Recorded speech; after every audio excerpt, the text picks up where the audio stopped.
Kan mama boleh milih Pak RT itu dari dulu kalau mau kawin itu cek bibit bebet. Ya boy, nggak langsung mau jatuh cinta. Wah, jatuh cinta itu ambil tai kami rasa coklat itu tinggal barang pemol. Iya, jangan tambah-tambah urusan. Nah, aduh, Pak RT ini juga banyak urusan. Iya, itu nggak tipe itu ada tamuin. Oh, Pak RT ada undang-undang kamar ini, tibu sukma hati Allah so dulu di sini. Malah iya, nanti pikir di kantor Jo. Jangan lupa bawa ayam ini, ayam geprek. Waalaikumsalam.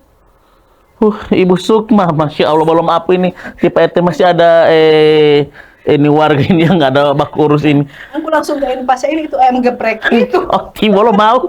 Sama telepon dulu dia. Beta tambah kamar 3. Ini malah lama 3. Karena ibu satu saya punya 2. Jadi terima kasih Bu Sukma datang lagi di PT ada undang, Masya Allah. Dengan senang hati. Iya, ini Pak Ibu Sukma bukan pendidikan, bukan parenting poli ini. Ibu Ayam geprek. Ayam geprek itu mau bunga-bunga li ya. Ini ibu ini sampai warga ini orang semua data ini yang mau mulai bacerai ibu. So itu dia ini yang saya sejaga mak boloh watak duto itu Pak Indar tadi ini mamudung terus hati adalah generasi menunduk mak boloh madel tahu sup padahal mak baku chatting dengan orang ini. Pasang itu perceraian Pak. Iya, ini Ibu Sukman Dende jelas siap Maipol ini bagaimana ini orang ini harusnya berkeluarga. Iya, bagaimana betul. Bagaimana ini Bu Sukma berikan dulu tipe nasihat atau apa kira-kira? Orang nasihat atau Pak RT urusan pernikahan. Benar. Iya. Cuman memang saya juga sebagai orang tua gitu kan, sebagai juga pelaku rumah tangga juga, saya istri juga, saya ibu juga. Memang ini menjadi kekhawatiran juga ya, kekhawatiran tersendiri karena mau uti bolong ombita utiti. Iya. Karena kan ini perceraian kalau dilihat dari tahun ke tahun kayaknya agak meningkat. Naik terus. Saya tidak punya data terkait dengan itu. Cuman kita ambil contoh kayak di Jepang. Itu perempuan Jepang tidak mau menikah loh sekarang. Mau mahiru ya mulai dia mah dibuka siapa mau jadi warga negara Jepang. Nah, yang penting masih muda. Kalau tipe RT mah di rumah mah panggola. Harap PT masih ada kesempatan nih Bu. Nah, ini kenapa seperti ini? Ini apa penyebab Ibu? Betul, perceraian gitu. Pertama ada banyak faktor sebenarnya yang jadi penyebab ya. Pertama itu pergeseran nilai sosial budaya. Zaman dulu kan Pak RT namanya kalau kita mau bicara pernikahan itu sesuatu yang sangat sakral. Iya. Iya kan, hal yang sangat sakral. Membahas masalah perkawinan sesuatu yang sakral. Makanya juga ketika kita membahas perceraian itu menjadi sesuatu yang tabu. Coba bayangkan zaman dulu tahun 90-an atau 80-an lah ya. Itu ketika orang bicara perceraian, orang yang di ujung Talumolo sana yang mau cerai, orang di Talaga tahu. Gitu kan? Benar Ibu ya? Iya, karena itu kan sesuatu yang luar biasa gitu. Tapi kalau zaman sekarang kan sesuatu hal yang sangat remeh-temeh gitu kan. Jadi sesuatu yang yang biasa. Karena pernikahan pun juga menjadi sesuatu yang ada sementara nonton Netflix, tiba-tiba tapi pikir suka kawin, ini kawat orang besok. Jadi semua serba dipermudah. Kalau zaman dulu kan tidak, mau kawin itu butuh dengan orang tua, dengan keluarga gitu kan. Kalau prosesnya panjang Ibu. Iya.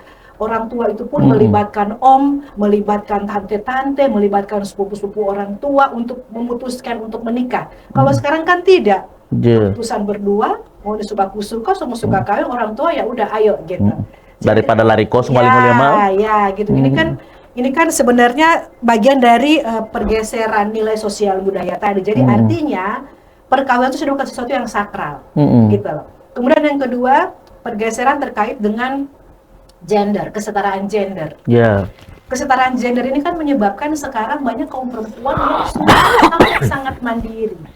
Kalau zaman dulu kan hidup itu dari suami, perkawinan dan sebagainya. Kalau zaman sekarang, sorry to say, tabuang Mas Satya lebih berdaya, kadang lebih superior dari laki-laki, sehingga mereka merasa mereka tidak butuh laki-laki. Takutnya, itu bukan berarti itu benar, tapi itu kondisi sekarang. Wali-wali sekarang Ibu ya? Iya, ini kondisi sekarang yang terjadi seperti itu, karena perempuan merasa mereka sudah berdaya, mereka mandiri, mereka mampu. Jadi dalam perkawinan pun mereka merasa bahwa mereka tidak perlu untuk bertahan. Kalau mereka tidak suka, ya udah gitu. Iya. Itu yang apa namanya, yang menjadi permasalahan penyebabnya. Kemudian juga tadi yang saya sampaikan, normalisasi perceraian itu, karena tadi nilai perkawinan yang menjadi tidak terlalu sakral sehingga perceraian dianggap jadi normal-normal saja. Kita orang mau dengar orang cerai, ini so cerai, oh iyo, oh so janda dia, oh iyo, malah mbak tia tambah janda, gitu kan, mbak tia maduren, udah keren. Ya, kita orang sekarang jadi memunculkan istilah-istilah yang justru memotivasi orang. Janda selalu terdepan, duda keren, Duda itu keren. kan sebenarnya memotivasi gitu kan, tanpa sadar loh, kita memotivasi masyarakat untuk berpikiran positif. Du datang lagi. Aduh. Ku datang lagi. Gambar-gambar tegoro bayi lalu maim. Jadi cuma merubah duda tuh datang lagi. Betul. Nah tadi selain pergeseran nilai sosial budaya, tadi juga ada yang namanya komunikasi yang buruk. Jadi bukan berarti bahwa tidak tahu berkomunikasi, tidak. Masa tiadis nggak ambil sama panita, tahu panita itu pintar bicara. Oh iya. Pokoknya pandai. Tapi tidak banyak yang pintar, yang tahu, punya kemampuan, skill tentang bagaimana berkomunikasi yang efektif. Komunikasi yang efektif itu adalah bagaimana menyampaikan apa yang kita pikirkan, yang kita rasakan dengan baik pada orang lain, tanpa harus menyakiti orang, tapi apa yang kita ingin sampaikan tersampaikan, sehingga mendapat respon yang baik dari orang. Itu komunikasi yang efektif. Nah, zaman sekarang orang sudah banyak tidak dibekali dengan kemampuan itu lagi. Kenapa? Karena sekarang komunikasi sudah banyak terwakili dengan emoticon. Oke. Gitu kan? Iya. Mau bilang saja, aduh kita rindu sekali, panganan cukup dengan. Say. Padahal kan begini bisa lagi. Kan jadi multitafsir. Jadi seperti itu. Kemudian juga komunikasi keterampilan komunikasi yang tidak baik ini juga diperburuk juga dengan kemampuan untuk memanage konflik, yang problem solvingnya ya. Iya, manajemen konfliknya. Jadi ketika ada konflik, orang tidak tahu bagaimana, apa yang harus dia lakukan. Benar. Gitu loh. Harus bagaimana dia. Sementara kemampuan manajemen konflik itu kan tidak hanya bagaimana bisa menyelesaikan masalah, bagaimana masalah itu lewat, tidak. Tapi bagaimana masalah itu bisa menghasilkan win-win solution antara kedua pihak, gitu kan? Nah itu kan dibutuhkan komunikasi yang efektif tadi, gitu. Nah ini yang kita tidak banyak dibekali lagi dengan itu. Nah pertanyaan selanjutnya, kenapa begitu? Ya itu tadi yang saya bilang, karena sekarang bicara saja kita cuma cukup tekan tombol sudah selesai. Kalau zaman dulu Pak RT, contoh ya, kita orang kehabisan garam, iya kan? Habisan garam. Itu keterangan lagi mau pergi bagaimana cara ini, berusaha keras untuk lagi mau keluar, mau ketuk pintu tetangga, baru mau bujuk, mau minta garam ini lagi. Apa kabar? Anggu malebe mak anggu selebe kinclong kau ini kok. Tingoli anggu kau tal na dipatali olango. Masa aku anggu sehat hati mau mali boti. Masa dia gak boti bo. Kan begitu mana kayu. Momio. Padahal cuma minta garam ini. Iya. Gitu kan? Nah, itu sebenarnya kemampuan keterampilan sosial kita sebenarnya diasah gitu.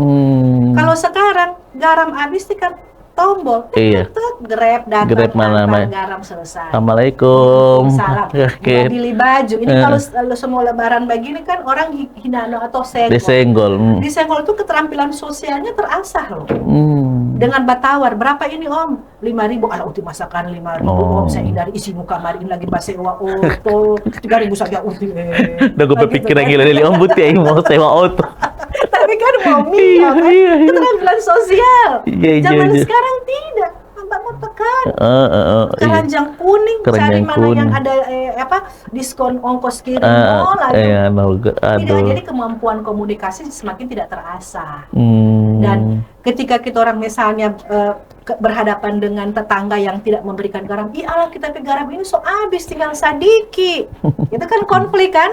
Iya, Manajemen, ala iya nanti mau ganti kamar putih, kita mau minta 1 leper, mau ganti kamar 2 leper. Itu kan manajemen konflik. Betul. Dengan negosiasi. Jadi dia melatih kemampuan negosiasi dia untuk memanage konflik. Kalau itu kan tidak perlu, keterangan tidak ada doi yang sudah selesai. Iya. Gitu. Ada oleh kejadian yang macam dulu itu, lalu ada satu sumur, tapi ada beberapa orang yang cuci di situ. Nah, itu kan. Itu juga salah satu. Kayak misalnya ketika baju cuci di sumur, kemudian kita orang baju tak salah taruh atau hanyut, itu kan sebenarnya konflik. Tapi kita orang jadi belajar bagaimana menyelesaikan itu. Mungkin pertama hehe tapi akhirnya selesai gitu kan. Baku ambil tambah tuh biasa pembaut tidak tapi kalau ada orang lain yang memisahkan. Pokoknya seperti itu. Jadi manajemen konfliknya terasa dengan baik. Pasati kan mesin cuci. Putar. Pada sementara tunggu mesin cuci. Benar ibu. Mati inggai masih waktu di muka punggah inggai yang lonjak peduli. Malah itu ya betul, jadi itu. Nah kemudian faktor yang lain juga yang bisa menjadi pemicu itu faktor ekonomi. Itu faktor ekonomi. Faktor ekonomi itu ada banyak macam. Misalnya kayak satu penghasilan yang kurang gitu kan. Tentunya kan bisa menjadi bahan pemicu. Kemudian yang berikutnya juga stresor, tekanan kerja, karena kan tekanan ekonominya tuntutan ekonominya tinggi sehingga mereka dipaksa untuk harus cari duit. Nah, ini kan menimbulkan stresor juga kan. Iya. Kalau tidak punya kemampuan komunikasi yang baik yang seperti saya sampaikan di awal, Isa sedikit pasti bakal lay di rumah gitu loh. Ya kan, kalau tidak ada pemahaman yang baik gitu kan, komunikasi tidak berjalan dengan baik, maka tidak ada pemahaman. Nah, kemudian juga masalah ekonomi ini juga bisa disebabkan tadi itu yang gender tadi itu. Perempuan sudah wanita karir, merasa dia punya lebih power, lebih itu juga gitu, atau ketimpangan ekonomi dan sebagainya. Jadi ini bisa menjadi pemicu. Dan kemudian yang terakhir juga adalah empati. Ini bukan terakhir sih, maksudnya 4 hal ini adalah yang paling banyak, yang paling penting. Ada banyak faktor lain, tapi ini empati juga. Empati ini juga zaman sekarang sudah mulai terkikis, sudah mulai kurang. Sehingga ketiadaan empati itu adalah kemampuan kita untuk merasakan apa yang dirasakan orang lain. Itu empati. Jadi ketika Mas Setia misalnya dengan melihat ekspresi Pak RT, saya tahu di Pak RT ini kalau sekarang yang di Pak RT butuhkan sekali sekarang ini, saya bisa membayangkan. Apa itu kira-kira? Skala pemuda yang bisa ngomong. Ibu Sukma paling tahu. Ibu Sukma ini psikolog atau peramal? Empati. Benar ya ibu. Karena saya melihat bahwa bolo sasandari odi ati, bolo lulu tak odi. Kalian kekurangan ion untuk di Pak RT, itu saya membutuhkan air kelapa muda. Iya, minimal 3 ibu. Kalau mau 1 tidak cukup. Nah, ini karena dengan kondisi kita yang sekarang, akhirnya kemampuan empati kita tidak akan banyak terasah. Karena apa? Kita orang sekarang banyak komunikasinya verbal saja dengan kata-kata, chat, dengan ketikan. Apalagi sebentar di grup. Iya. Malah tinggal hubungi satu-satu. Semua di grup Pak. Nah, gitu kan. Padahal kan empati itu kan justru timbul dari ketika kita berhadapan, kita lihat ekspresi orang, kita lihat bahasa tubuh orang. Dia ada marah-marah. Misalnya orang yang kita orang ada marah, baru dia isu bagi, dan dia pun mau otoliango. Iya, tiba. Ada hal-hal yang tidak selesai ketika lewat komunikasi. Nah jadi itu empati itu sangat kita butuhkan agar supaya kita bisa menghargai keberadaan orang. Nah ini sekarang yang mulai tergerus dari perkawinan seperti itu. Kan orang biasanya, kalau saya bilang begini Pak RT, kalau klien saya datang ke saya, misalnya konsultasi soal perkawinan dan sebagainya, mereka bilang, padahal saya itu cinta sekali sama dia, dan dia juga cinta sekali sama saya. Jadi menganggap bahwa cinta itu bisa menjadi jaminan bahwa hubungan mereka akan harmonis selamanya. Saya bilang tidak. Bukan cinta yang menjadi penentu. Cinta itu bisa berubah dengan satu hal. Apa itu? Penghargaan. Jadi itu sebenarnya kunci. Ketika kita orang bisa menghargai orang, cinta yang kurang jadi banyak. Gitu loh. Sebaliknya, cinta yang banyak bisa kurang kalau kita tidak menghargai pasangan, gitu loh. Jadi Itu sebenarnya hal-hal yang bisa menjadi penyebab ya, penyebab. Dan ini bisa dipicu oleh hal-hal yang lain gitu. Dipicu oleh apa? Tetangga. Itu yang tadi itu kan ibu gara-gara status lipa itu alio, walipa itu alima.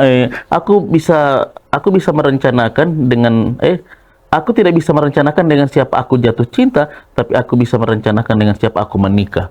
Artinya mama status itu malah tolong galai itu malah video call. Jo, ini film apa? Ini tuh malah tidak itu dapat di mana? Di kata-kata ini kata-kata Mutiarti, dah bokopas. Bokopas ya Allah ibu. Ya, belum tentu itu representasi dari hati Lia. Bukan hasil pemikiran Lia, ibu itu mau apa tanya latih yang tadi baik. Itu karena apa? Itu kan berarti menunjukkan bahwa pasangannya tidak memahami dia. Ya, artinya kan tipe itu tidak kemampuan begitu. Scroll saja. Kan harusnya kan dia lebih mengenal, dia menghargai suaminya dong. Oh, oke. Mungkin itu dia lagi pengen melatih kosakata, melatih menulis ya, atau mungkin sekarang dia lagi mau pengen jadi penulis lagu apalagi gitu kan? Kan taruh di status. Betul. Malah tersinggung Mahiali udah mah hengit. Kata mama mau cerai. Mama mau cerai, atau geprek sampai mbak urus. Nah, ibu, kira-kira kalau begitu duduk dulu ibu, kira-kira apa yang menjadi tantangan terbesar itu ketika dalam pernikahan orang memutuskan untuk menikah? Apa yang menjadi tantangan terbesar itu? Ya, tantangan terbesar adalah pertama kita harus kenali dulu tujuan hidup kita. Sama enggak? Kita punya visi anu bahasa organisasi kita punya visi misi yang sama enggak? Samakan dulu samakan dulu persepsi kita tentang perkawinan. Sama enggak? Kan bisa saja. Buat kamu apa itu perkawinan? Buat saya perkawinan adalah kita menikah, punya anak, punya keturunan, punya rumah, punya harta, gitu kan? Bisa membahagiakan orang tua, udah itu perkawinan. Tapi ternyata si pasangannya berpikir bahwa perkawinan itu tidak. Perkawinan itu adalah kita bisa kemana-mana bersama, melakukan segala sesuatunya bersama, beribadah bersama, bekerja bersama. Jalan-jalan bersama. Beda visi Leo kan? Nah, ini kalau tidak disamakan dari awal, ini bisa menimbulkan masalah di kemudian hari. Gitu. Karena apa? Kalau yang tadi berpikir bahwa perkawinan, ya pokoknya kita punya anak, kita cari duit, menyenangkan keluarga, menyenangkan orang tua dengan duit, ya selesai. Kalau orang berpikir seperti itu kan si suami berpikir, apalagi yang kurang? Kita suka kasih gaji semua pangana. Kita suka kasih uang pangana, semua ngana skincare ganti-ganti apa kita penuhi semua. Tunjangan semua masuk pangana. Tunjangan pangana semua. Apalagi yang kurang? Suami merasa bahwa dia sudah cukup. Tapi istri merasa tidak, itu tidak cukup. Iya. Karena kapan kita orang pergi nonton bersama? Kapan kita orang pergi ke Danau Perintis bersama? Makan, gitu. Padahal mau makan goroho di sana ini. Mau makan goroho. Mau minum Orson panas. Orson lagi kumpan. Zaman-zaman dulu kan ibu di kampung tidak ada es batu, pakai air panas. Orson panas. Supaya lama mau habis. Nah, ini kan jadi tidak relate ya. Jadi kan itu yang bisa memicu. Hal kecil ibu ya. Hal kecil, padahal bukan kasihan suaminya yang salah atau istrinya yang salah, tidak ada yang salah. Perbedaan pandangan, perbedaan persepsi tentang perkawinan. Nah, ini yang ketika mau menikah, ini yang harus diluruskan. Banyak orang berpikir bahwa menikah dengan yang penting ajak kabul sudah tidak, di awal harus dibicarakan. Kemudian itu kan tidak adanya persepsi yang sama tentang perkawinan. Kemudian tujuan, juga tujuan. Nanti kalau sudah menikah nanti kamu akan bawa kemana pernikahan ini? Gitu kan? Ada lagu mau dibawa kemana? Itu ibu ya. Oke. Jadi akan dibawa kemana? Ini goals, bahasa Inggris goals settingnya. Nanti mau di goals lihat. Oh, saya pengen membawa keluarga saya menjadi keluarga yang misalnya keluarga yang religius. Misalnya. Nah, berarti dia harus sampaikan kepada calon pasangannya sehingga calon pasangannya bisa menyesuaikan dengan itu. Karena suaminya berharap punya keluarga yang religius, berarti dia harus tahu diri. Dan cara dia berpakaian, cara dia bergaul, cara dia beribadah, gitu loh. Harus sinkron. Gitu. Jangan sampai yang satu mau pengen religius, yang satu pengen rock and roll. Malah lebih beda. Nah, tidak salah, dua-duanya benar. Yang penting bisa mencari cara jalan tengahnya. Gitu loh, yang sama. Jadi kayak tadi juga anak gitu. Apa namanya, saya waktu menikah, bahkan sebelum menikah itu panggilan pun sudah kita bahas. Oh, sudah dibahas, Ibu? Iya, zaman dulu kan belum ada orang panggil ayah bunda. Dulu tahun 2000 itu saya menikah kan, 24 tahun yang lalu masih jarang orang panggil ayah bunda. Saya bilang sama suami saya kalau menikah nanti saya pengen dipanggil bunda. Dan kamu pengen dipanggil ayah. Suami saya bilang, berarti malu ayah anda atau kelurahan Unti? Berarti ada Bunda Maria? Tidak, saya ada alasan. Kenapa? Mama papa itu terlalu biasa. Saya pengen sesuatu yang lebih greget gitu. Kalau ibu, bapak terlalu menurut saya loh ya, menurut saya pada saat itu terlalu formal, nanti akan ada jarak.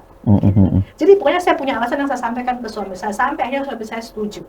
Kalau ibu kan ada ibu guru, bapak ada bapak guru. Ya, gitu. Malidara tolan turunan. Akhirnya sekarang ayah bunda kan sudah jadi panggilan umum sekarang kan, seperti itu ya. It's okay, tidak apa-apa. Jadi hal-hal sepele seperti itu harus kita bahas dari awal. Bahkan ketika nanti, misalnya ketika kita orang ketemu masalah seperti ini, apa yang harus kita lakukan, itu bisa dibahas. Ketika ada misalnya ada ancaman orang ketiga, apa yang harus kita lakukan, itu harus dibahas dari awal. Jadi apa namanya, itu tadi kan penyamaan persepsi, kemudian penyamaan goal setting gitu ya, goal setting keluarga kita mau dibawa kemana, kemudian juga yang paling penting itu juga adalah upaya untuk saling memahami peran masing-masing. Nah, itu sudah kita bahas juga di awal, kita komunikasikan di awal, peran masing-masing. Jadi peran ini tidak hanya sekedar bahwa oke, kau istri, aku suami, that's it. Tidak hanya mencari nafkah, kamu menunggu begitu. Harus jelas. Iya. Istri, kamu perannya apa? Oke, kamu boleh cari duit, tapi gitu. Pada saat jam makan, kamu tetap harus ada makan bersama keluarga. Gitu. Pada saat momen ini contoh, ini buat contoh. Artinya peran itu sudah jelas. Kemudian yang berikutnya, oke, saya yang cari duit. Ketika saya di luar, kemudian kamu istri, apa yang kamu lakukan, walaupun kamu cari duit, juga misalnya nih ya, tapi tugas kamu, peran kamu adalah apa? Kamu membersamai anak misalnya ketika mereka mengerjakan PR. Kayak gitu. Jadi dari awal bagi itu tugas, sehingga tidak nanti kawin baru. Ngana kalau kita terus, ngana kapan? Aku ngana inti jaga bahasa dalam rumah. Aku kan tidak jaga bahasa aku, hello, gitu. Aku ngana perlu di warkop terus. Aku ngana perlu di warkop terus. Di PRT itu ibu. Di PRT itu. Loh, kan bilang Fatimah itu, loh, jangan salah mengerti. Di warkop itu jaga muncul kemarin proyek-proyek. Iya. Ini yang ada di belakang skincare hasil dari warkop. Berarti hari-hari ini Kang Batu kan hasil dari warkop. Nah, jadi peran-peran seperti itu yang harus kita harus kita inikan, dan jangan takut untuk membahas itu ketika kita sebelum menikah gitu. Kebanyakan pasangan gitu ya tidak mau membahas itu. Nantilah kalau kawin sudah gampang, enggak. Harus di awal itu harus dibahas. Berarti tidak boleh ngalir saja begitu Ibu? Tidak bisa. Harus kita bicarakan, harus kita bahas. Bahkan kita harus menyampaikan kira-kira hal-hal apa yang paling menyakiti kita, hal-hal apa yang paling, kadang kan ketika kata perceraian itu timbul ketika kita merasa ego kita sudah terlukai gitu kan ya, bisa kayak gitu kan, atau sudah sangat tersinggung, sudah sangat tersakiti. Nah, itu dari awal kita sudah sampaikan dari awal. Silakan, ngana mau marah bukan berarti tidak boleh marah loh ya. Boleh, silakan marah, tapi tolong jangan singgung soal ini misalnya, jangan singgung soal ibu saya, jangan singgung soal keluarga saya, bla bla bla kayak gitu lah. Jadi itu sudah harus kita kita rintis dari awal gitu. Harus ada konflik itu muncul ya kita orang apa yang kita orang mau bikin. Siap, orang lebih siap lagi Bu ya. Iya, sama dengan kalau kayak saya contoh ya, mungkin berbeda dengan orang lain. Kalau kayak saya bilang sama suami saya itu tipikal orang yang frontal dan spontan gitu ya, impulsif. Jadi apa yang ada di pikiran saya itu semua saya keluarkan. Gitu. Jadi ketika saya marah, saya tidak suka, saya senang, itu saya sampaikan. Itu saya ekspresif. Nah, dalam kondisi misalnya saya lagi marah, kemudian saya menyampaikan apa yang menjadi kemarahan saya, tolong kamu jangan menjawab. Karena saya tidak butuh dibenarkan, saya tidak butuh disalahkan. Saya hanya ingin mengeluarkan apa yang saya rasakan, saya pikirkan, gitu. Setelah itu keluar, beres, gitu. Dan itu kita sepakati bersama. Akhirnya sekarang, ketika misalnya saya marah, suami saya diam. Begitu juga sebaliknya, ketika suami saya marah, saya diam atau lebih baik menghindar, jauh gitu. Nanti biar nanti kalau saya hawas, saya mau pergi bak kunci di kamar atau mau pergi di auto bak kunci, terus baterainya gitu. Nah, Atau baterai di kamar mandi, di bak mandi. Terserah gitu. Tapi pokoknya ketika saya menyampaikan unek-unek saya dengan kemarahan, tolong itu jangan dibalas, jangan bereaksi dengan itu. Mau saya salah, mau saya benar, terima saja dulu. Nanti setelah saya tenang, baru kamu sampaikan saya masalahnya di mana. Itu saya sepakati sebelum kami menikah. Gitu. Di tahun 2000-an itu, Ibu ya? Iya. Jadi sehingga ada perselisihan sebesar apapun, itu tidak sampai membuat orang tahu bahwa kami itu pernah bertengkar gitu. Gitu. Nah, Ibu, misalnya itu tadi kan sudah ternyata penting juga membangun komunikasi ya, dan seterusnya. Kira-kira yang paling sering mengancam itu keharmonisan itu kira-kira apa saja, Ibu?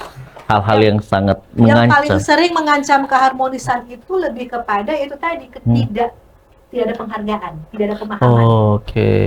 Tidak ada pemahaman, tidak ada penghargaan. Cinta mau sampai di ujung gunung manapun, kalau kita tidak memahami orang lain, tidak menghargai pasangan, itu akan jadi pemicu utama. Gitu. Kayak misalnya contoh. Kita lagi tidak punya duit misalnya, gitu kan. Kemudian suami bawa duit, kita orang lagi ini, tiba-tiba suami bawa duit, gitu. Kan istri yang tidak paham suami, misalnya dia bilang apa? Sudah di mana kamar pol ini doi? Benar. Padahal sebenarnya suami mungkin cuma pengen, alhamdulillah, tabarakallah, terima kasih suamiku saya, gitu kan. Dapat kamar apa doi, Pak? Jangan begitu gitu kan. Malah menghardik.